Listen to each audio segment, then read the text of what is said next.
was sure that I was going to be an international DJ of some sort.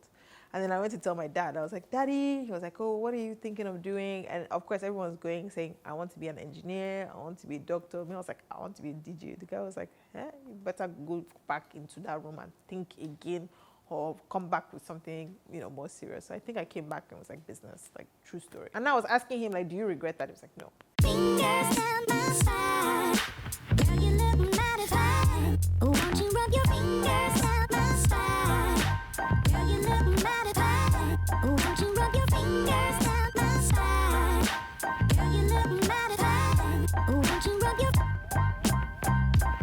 Hi everyone, it's Honey here and welcome to Side Hustle to Empire, the entrepreneurial vlog series where we talk about everything about starting a startup, from idea to side hustle to growth, everything in between till we get to global empire, status situation. And today I'm going to be talking about something that I'm really passionate about, and that's branding. So branding 101.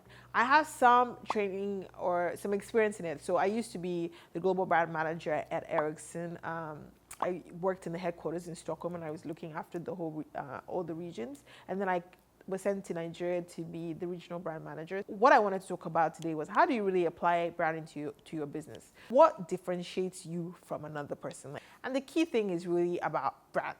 It's about perception. It's about how people see your business, how they place value on that. One of the key things when you're starting a business is you're probably not the only one that's doing that business. So if you're a DJ, you're probably not the only DJ that there is.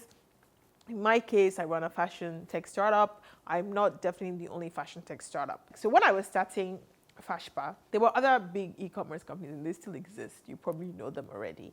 But I was starting small. I was self-funded. So I was, one of the key things that helped me start my business out was our branding. What does it really mean? I think the first thing is you have to have a clear idea of who your audience is. So who are you really targeting?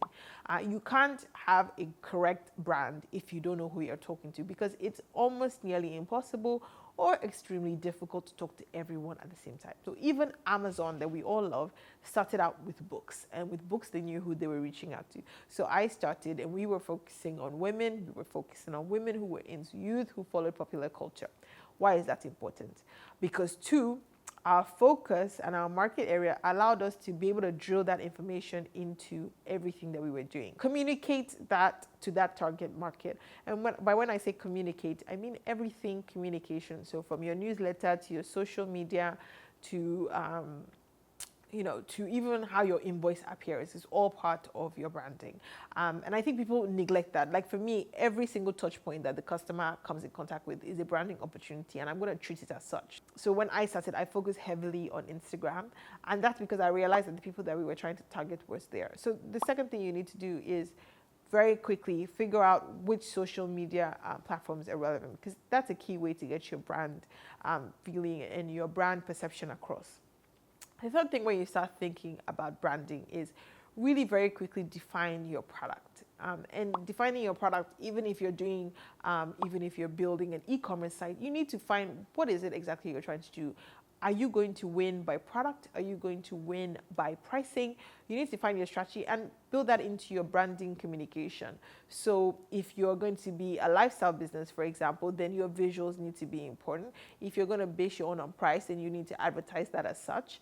Now, one question I always get asked is, do you need a lot of money to be able to brand your company? And my answer is always no. I don't think that you need a lot of money to brand your company. But is Facebook, did anybody ever come to Nigeria personally to tell you, Shala, okay, open a Facebook account, or WhatsApp? Nobody ever did. The branding and the product and the strategy spoke for itself. So my first focus, and I learned this from my Google days, is basically just build a product that is good, build it that is targeted at the customer, and think about the branding of it. If you get all those things right, for sure, the customer will follow. There are some great companies really doing amazing things today, I think, with branding, and I'm hoping to highlight some of them on another episode. Maybe we'll just look at some of them and be like, okay, why is that so cool, and why is that not so cool? There are some pages that I get to when I get to the social networks. I'm already in love with the brand. And I think the fifth thing when you start thinking about branding is have a clear idea of what your budget might be for branding. So you might have a bit more money to spend and you can get an external agency. If you don't have any money, it's okay to do it yourself. Just have a clear idea of how much you can spend and how you want to utilize that money. So you really need to think about that. You need to figure it out. Thinking about branding are really focus on your target market, know what social media you want to use, learn from international players, and really have a clear-cut idea of your budget. But for sure, what you need to do is focus on your branding. You need to stand out. You need to have a clear proposition to the customer. That's really my key tips for branding. So we'll talk about it later. But as always, I really want to hear from you. Like, what brands do you love? Like, what brands do you like? Or what businesses or startups are you like, wow, that's amazing. I really want to work there. Another thing I should mention is if you build a great brand, people want to work there. So it's a really good recruitment tool. As always, you can always check me out on my website, www.honeyogundeyi.com. Hit me up on Twitter, slide in my DMs on Instagram. Any which way you like, leave your comments below. But don't forget to subscribe and check out my new episode next week. I'm going to be releasing another one, and we're going to be talking everything startup, everything side hustle to empire, as per usual.